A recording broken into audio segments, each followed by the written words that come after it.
সূরা আদ-দাহর। বিসমিল্লাহির রহমানির রহিম। রহমান রহিম আল্লাহ তাআলার নামে। হাল আতা আলাল ইনসানি হিনুম মিনাদ দাহরি লাম ইয়াকুন শাইআম মাযকুরা। কালের পরিক্রমায় কোন একটি সময় মানুষের উপর দিয়ে এমন অতিবাহিত হয়েছে কি যখন সে এবং তার অস্তিত্ব উল্লেখ করার মতো কোনো বিষয় ছিল না। ইন্না খালাকনাল ইনসানা মিন নুতফাতিন আমশাজিন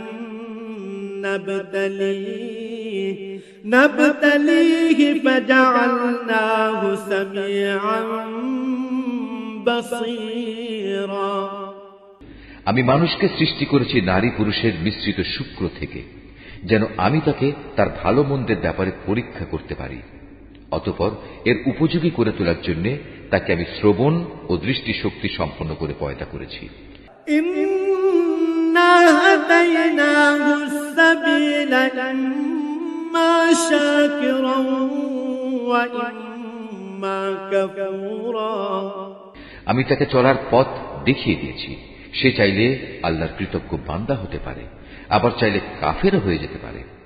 ইন্না আ'তাদনা লিল কাফিরিনা সালাসিলা ওয়া আগলালান ওয়া সাঈরা।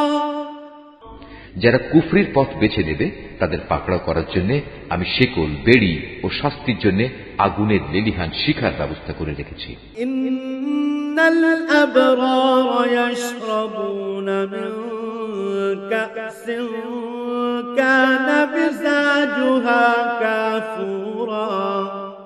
অপরদিকে যারা সৎ কর্মশীল হয়েছে তারা জান্নাতে এমন সুরা পান করবে যার সাথে সুগন্ধযুক্ত কর্পূর মেশানো থাকবে।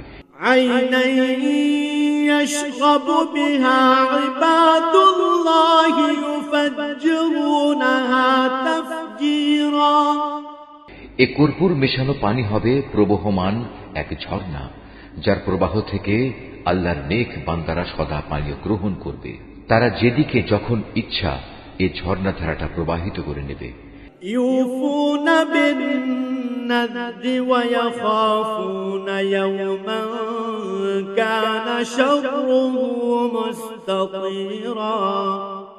এরা হচ্ছে সেসব লোক যারা মানত পূরণ করে এবং এমন এক দিনকে ভয় করে যেদিনের ধ্বংসলীলা হবে ব্যাপক ও সুদূর প্রসারী।